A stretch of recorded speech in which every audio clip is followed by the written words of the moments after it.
All right, let's dive right in. We're talking about a massive shift happening in the world of early-stage investing. It's a move away from just gut feelings and who you know. A whole new playbook is being written, and it's all powered by one thing, a resource that's creating a totally new kind of competitive edge. And check out this quote. It really gets to the heart of it, and it comes from folks at places like OpenAI and BlackRock. See, in the age of AI, the algorithms, they're kind of becoming a dime a dozen. Anyone can get access to them. The real advantage, the thing that builds a lasting moat around your business, is the unique data you have that nobody else does. That's the fuel for these models.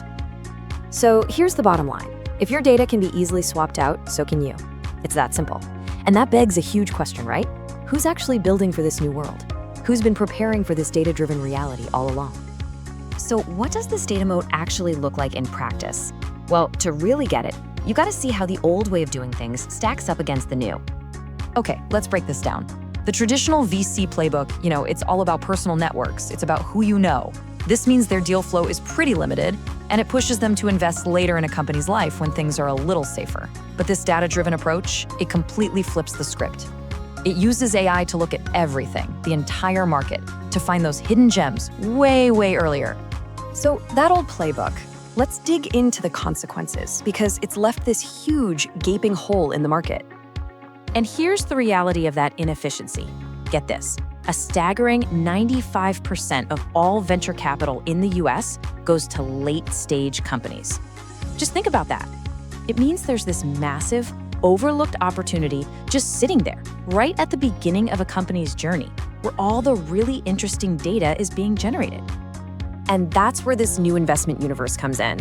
It's a whole ecosystem where thousands of companies are starting out online, and every move they make creates a constant stream of valuable data. What we're talking about here is the investment crowdfunding market. Now, the best way to wrap your head around it is to think of it like the lean startup idea, but for raising money. Companies raise a little bit of capital, they hit their goals, and then they come back for more. It's this cycle of constant measurable proof that what they're doing is actually working.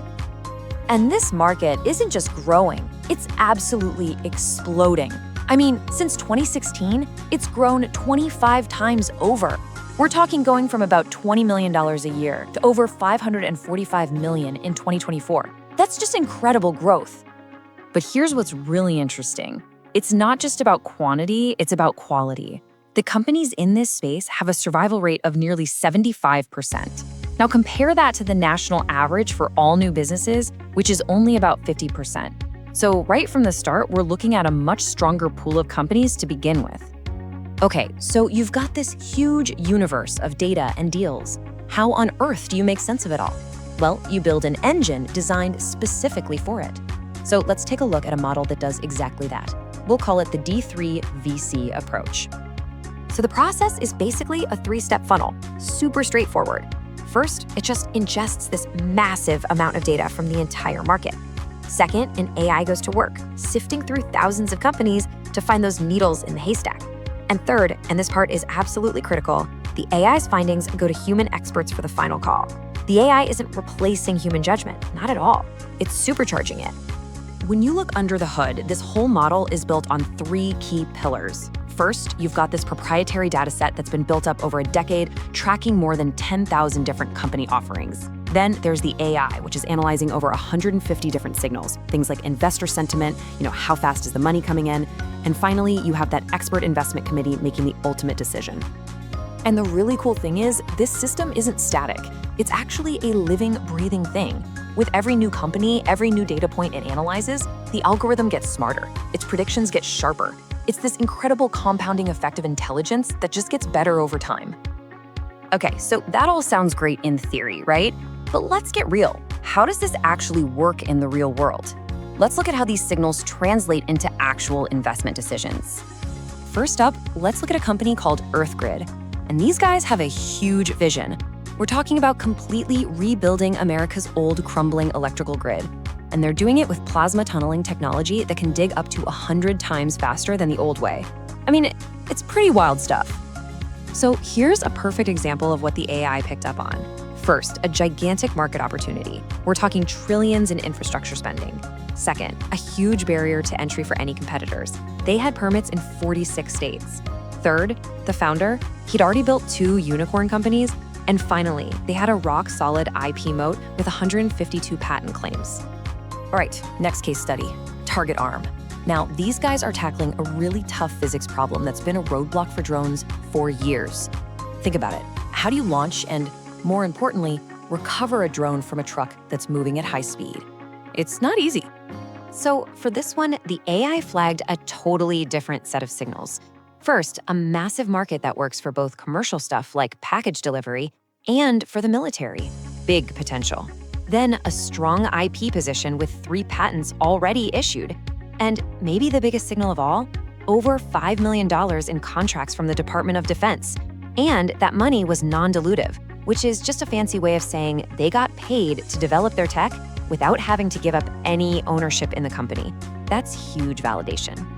Now, these individual investments, they're not just random shots in the dark. They all fit into a bigger, data-driven strategy. The system is constantly looking for sectors that have real momentum, like healthcare or clean tech, and then it builds a diversified portfolio across them. It's all about maximizing your chances for a big win while managing the risk. And what's cool is that this strategy lines up perfectly with what we know actually works in early-stage investing. All the research shows that the best returns come from smaller funds that are strategically diversified and have deep knowledge of their sectors. This model is literally built to hit all 3 of those marks. All right, so let's pull back and look at the big picture for a second. What does all of this really mean for the future, for how we find and fund the next big thing?